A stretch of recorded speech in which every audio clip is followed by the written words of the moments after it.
Yooyyaa harka fuunee akkam jirtu kabajamtoota hordoftoota Zinqee Production. Akkuma beekamu har'aan tanas qophii biraa qabannee isiniif dhiyaannee jira. Hanga xumura qophichaatti nu faana ta'aa, nu hordofaa. Akkasuma mootu YouTube Zinqee Production jedhu subscribe, like, share gochuu hin dagatinaa.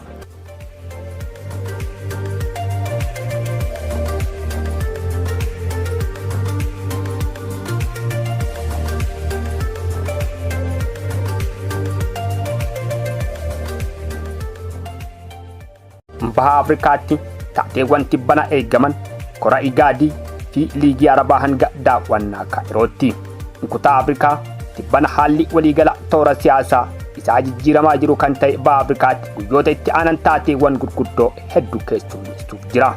Inni jalqaba walgahii Igaadii fi Liigii Arabaa akkasumas daawwannaan Kaayiroo kanneen eegaman keessaa isaan ijoodha. Itoophiyaan bulchiinsa Somaaliyaa irraa addatti baatee ofiin of bulchitu Somaalilaandii waliin waliigaltee wal hubannoo carraa ulaa galaana fayyadamuu isheef argamsiisu mallatteessuu hordofee Baha Afrikaatti muddamni dhalateera. Akkaataa waliigaltee mootummoota lameeniin Somaalilaandii Itoophiyaa fi buufata galaana galoo galaana Eden irratti kennituuf yoo ta'u, Itoophiyaan Somaalilaandii beekamtii akka kennitu bal'inaan odeeffamaa jira.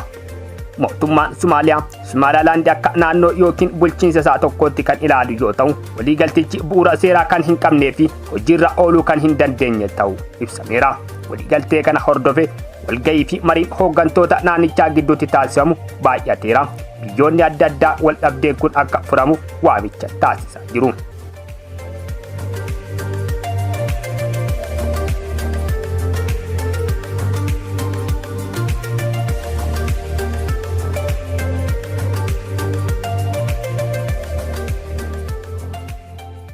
Taateewwan gara fuuldura kanaatti eegamaa jiran keessaa inni tokko kora Igaadiidha. Gareen mootummaa Baha Afrikaa Igaad muddama Itoophiyaa fi Somaaliyaa gidduutti dhalatee ilaalchisuun kamisa dhufu Yugaandaa Kaampaalaatti walgahii tattamaa akka taasisu ibseera. Ministeerri dhimma alaa Jibuutii xalayaa miseensota Igaadii fi waajjira muummee Igaad Jibuutii jiruuf ergeen Yugaandaan akka walgahii kana qopheessituuf pirezidaantii biyyattii Yoweri Museveniin tole jechuu ibsa malee waa'ee walgahichaa miseensonni Igaad hanga ammaa homaa hin jenne.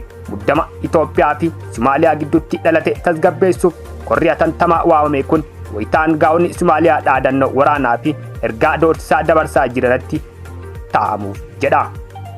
Ministeerri muummee Somaaliyaa Hamzaa Abdii Baaree sanbataa darbe Amajjii 13 bara 2024 Itoophiyaa waliin waraanatti seenuuf qophiidha jechuun wayita dubbatan dhagahamaniiru.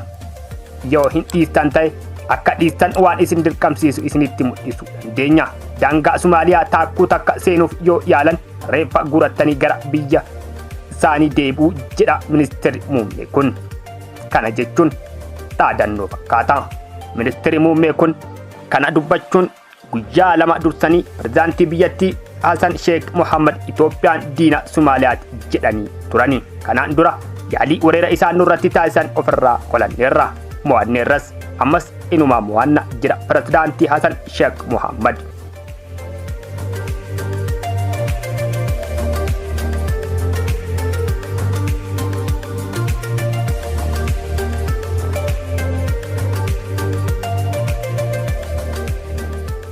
Walgahii tattamaa yeroo ammaa dura taa'aa Igaad kan ta'an pirezidaantii Jibuutii Ismaa'eel Omar Giilee waaman kanarratti waraanni Suudaan ajandaa biraa ta'uu eerameera. Igaad hangaa'onni waraana Suudaan lamaan garaagarummaa isaanii qaamaa wal mari'achuun akka hiikan waamicha dhiyeessaa ture. Garuu hoogganaan Suudaan walgahii kanarratti akka hin hirmaanne beeksiseera. Dhaabbata oduu Suudaan Sunaa jedhamu akka gabaasetti ajajaan waraana Suudaan Leetinaal Jeneraal Abdul Fattah Al-Burhaan walgahii kanarratti akka hin hirmaanne ibsee ture. Faallaa kanaan hoogganaan humna addaa Suudaan Leetinaal Jeneraal Mohammad Hamdaa Daagol yookiin Hamed kan jedhamu walgahii kana irratti hirmaatu fuula tiwutara isaa irratti beeksisee ture. Walgahii hooggantoota waamame kana irratti argamu Hamed kan hin jaalanne Jeneraal Al-Burhaan waliin walitti bu'iinsi Suudaan keessatti uumame.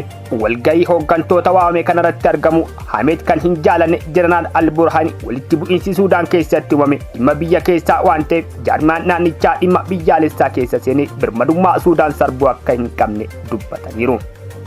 Taateewwan gara fuulduraatti baha Afrikaatti yaaddoo ta'an keessaa inni biraa liigii Arabaati. Taatee guddaan eegamu kan biraa immoo marii liigiin Arabaa dhimma muddama Itoophiyaa fi Somaaliyaa irratti taasisaa jirudha. Korri roobii dhufutti waamame kun akka gaggeeffamu kan taa'e gaaffii Somaaliyaan dhiyeessiteeni. Dhaabbanni oduu Tarki Anduulin miidiyaa biyya Masirii kan ta'e Meenaa Abubeeffachuu akka gabaasetti waliigalteen seeraa ala Itoophiyaa Somaalilaandii waliin mallatteessite naannichatti miidhaa fiduu malu ajandaa marii kora liigaa Arabaa taa'amuuf jiruuti. Liigiin Arabaa kanaan dura waliigaltee Itoophiyaa fi Somaalilaandii mallatteessan mormuu fi Somaaliyaa cinaa akka dhaabbattu ibsa baasee ture. Liigichi ibsa roobii ammajjii 11 baaseen waliigalteen birmadummaa Somaaliyaa sarbuu kamiyyuu hin fudhannu jedhee ture.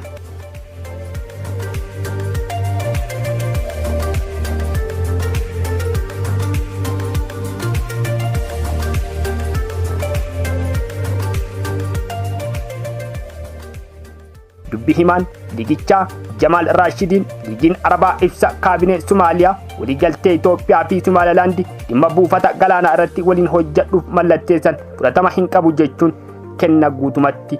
Dubbi himaan liigichaa Jamaal Raashidiin liigiin Arabaa ibsa kaabineen Somaaliyaa waliigalteen Itoophiyaa fi Somaalilaandii dhimma buufata galaanaa irratti waliin hojjechuuf mallatteessan fudhatama hin qabu jechuun kan guutumatti ni deeggara jedhan. Taateen inni biraa kan eeggamaa jiru keessaa daawwannaa Kaayirooti. Taateewwan torbee kana eeggaman keessaa kan biraa daawwannaa hooggantoota Somaaliyaa fi Eertiraa Kaayirootti taasisanidha. Hooggantoonni kunniin guyyaa kam gara Kaayiroo akka imalan wanti ifatti dubbatame hin jiru. Garuu waamicha pirezidaantii Abdel Fattah al-Siisiin taasifame hordofuun guyyoota itti aanan keessatti pirezidaantii Hasan Sheek Mohammadii fi gisni isaanii kan Eertiraa Isaayyaas Afwerqiin gara Kaayiroo imalu akka danda'an gabaasileen bahaa jiru. Guyyoota muraasa dura ministeerri dhimma alaa Masirii Sam Shukrii gara Asmaraa wayita imalan turanitti pirezidaantiin al-Siisiin akka Kaayiroo daawwataniif affeeruu pirezidaantiin Isaayyaas Afwerqi himaniiru. Akkasuma dhiyeenya kana jilli aangawoota mootummoota olaanaa of keessaa qabu Kaayiroo irraa gara Somaaliyaa imaluun Mogadishotti pirezidaantii Hasan Sheek Mohammad waliin mari'atee ture. Jilli kun pirezidaantii al-Siisiin gita isaanii Sheek Mohammad affeeruu itti himaniiru. Pirezidaantonni lameen yoom akka gara Kaayiroo imalan akkasuma waliin imalumaa dhuunfaadhaan ka'a jedhu hin beekamne. Erga Itoophiyaa fi Somaalilaandii dhimma misoomaa ulaa galaanaa irratti waliigaltee wal hubannoo irra ga'anii mufannaan hamaa keessa kan jiran Hasan Sheek Mohammad Eertiraa daawwatanii turani.